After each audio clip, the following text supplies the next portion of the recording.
Hello ladies and gentlemen and welcome, I'm Dark Vadik, and in this video I will talk a bit about the Battlefield Hardline beta that is has finished yesterday. Today is the 10th of February 2015, and if I think that you should buy it or not.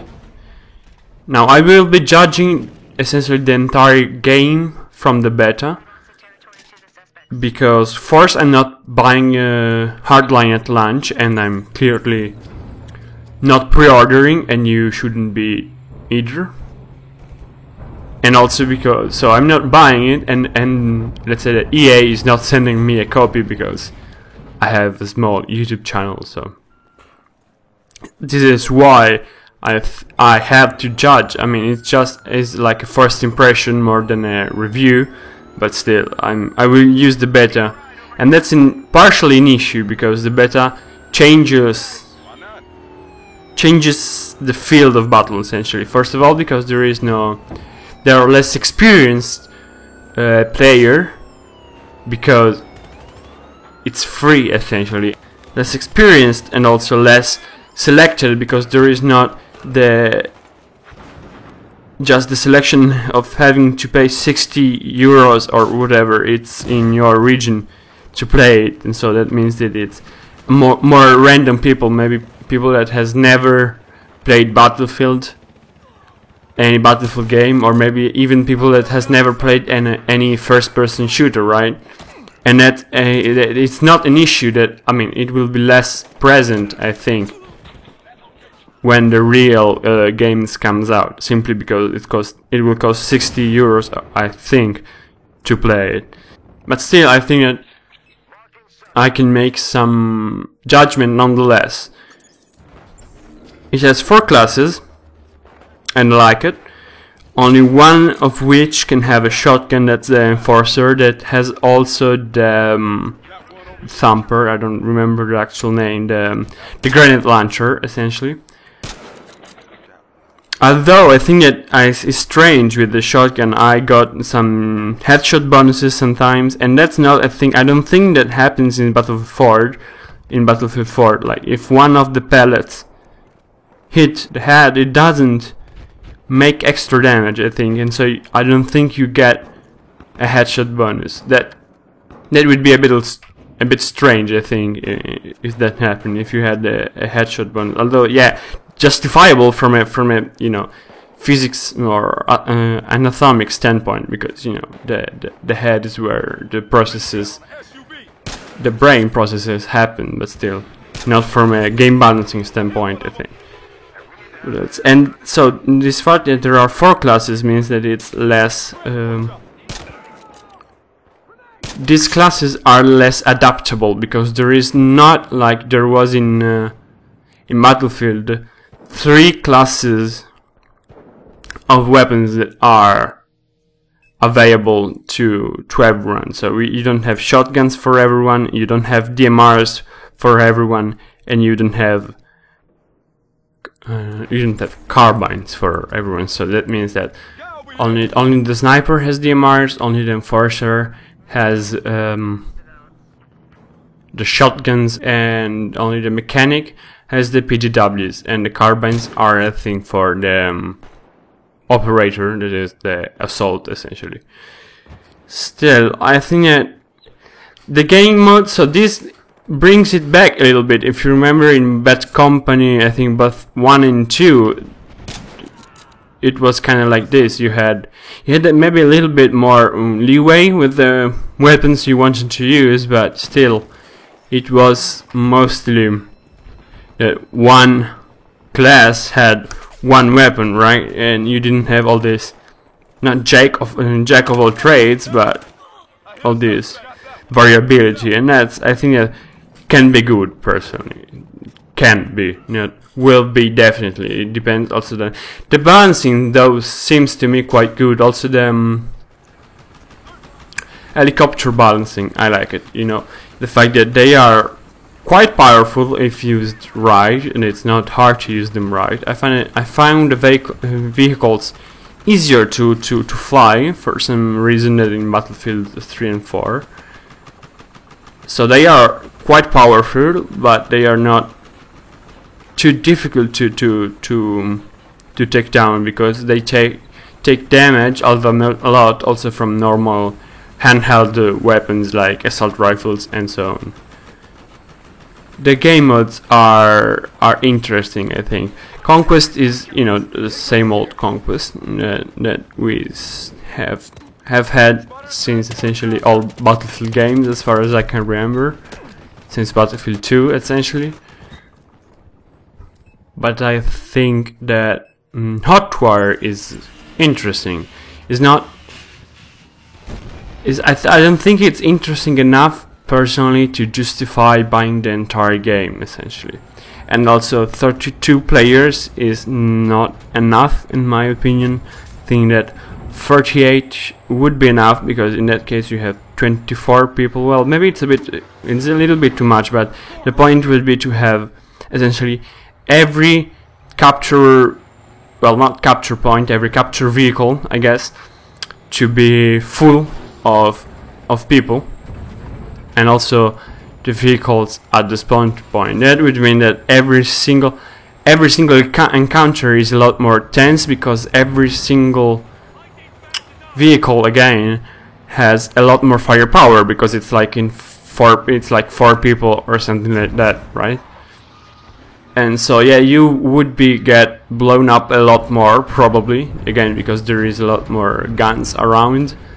But I think that it would be worth it, just because it would be a lot more fun, and that would be a lot more dynamic essentially, because there is more people going in and out of cars, jumping out, placing trap mines, or shooting with the grenade launcher and so on. And the other heist is interesting as well. I think that the spawn points are a bit weird, but I think it's still interesting. The issue is that Payday 2 essentially does the same thing and better, I think. Maybe not better, that can be debatable, but you know, just that's an entire game devolved to like a heist game mode.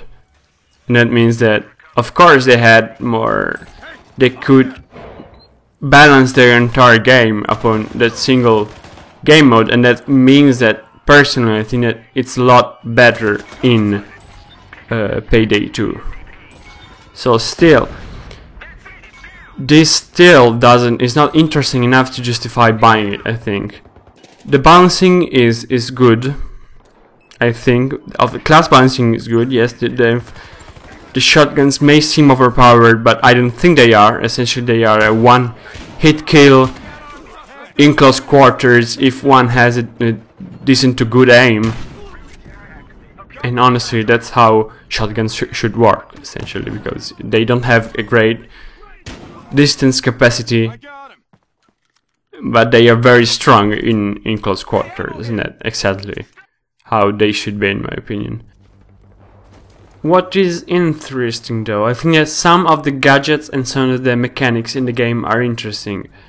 Both the zipline is very cool, and so is the grappling hook to move around faster through the map, and also the taser and the interrogation mechanics are interesting. You know, again, not game-changing or interesting enough to justify buying the game, in my opinion. Also, the hacker position seems to be more interesting to me than the commander position, although you have less choice, also because the maps are usually smaller and you are really like not useful in Conquest, but in particularly in Heist you become a valuable asset, although you obviously a good hacker cannot win the match alone if the rest of the team sucks, essentially. But still, you know, That's another point to be kept in mind. It's possible to be an hacker, and I think it's more maybe rewarding than being a commander in Battlefield. Also, the vehicle balancing, especially the helicopters, are in my opinion balanced. They are quite powerful, all of them, but the transport chopper, maybe the transport chopper could use the miniguns instead of the heavy MGs, but still, you know, they are quite powerful, but they are not, especially if flown right, if the pilot is not an idiot, essentially, they can be extremely helpful, especially in Hotwire, as you may have noticed if you've played the game. But they are relatively easy to take down, because they take damage from every single gun, essentially. Not a lot from for example the DMRs, but they still do.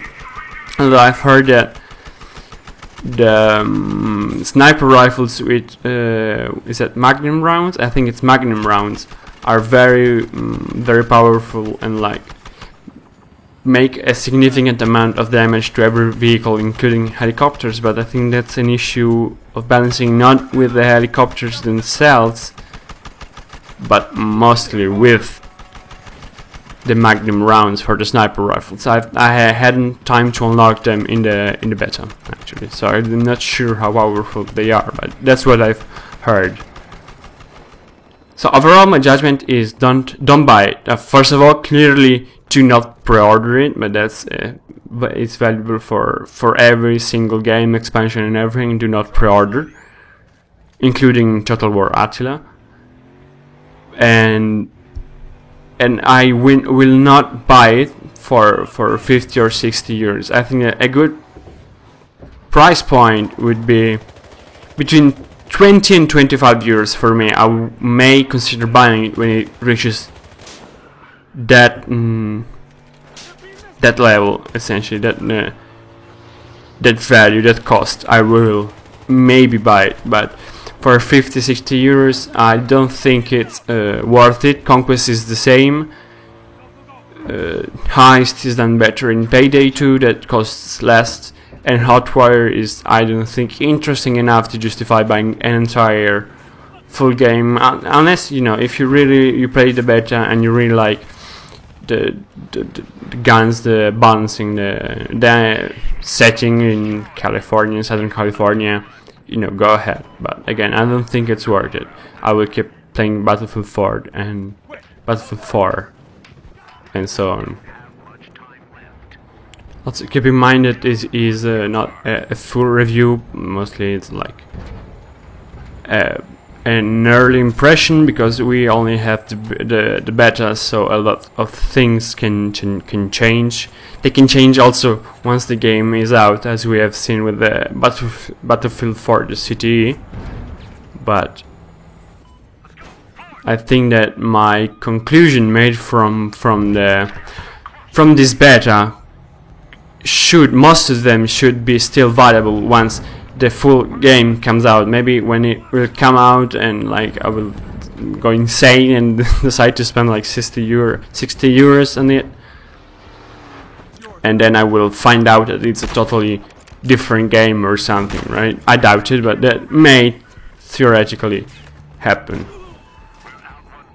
That was it for this pseudo kind of review, and I hope you like it, you agree with some of my points. If you don't, obviously you are free to tell me in the comments. Consider liking the video, consider subscribing to my channel, and I'll see you all hopefully next time.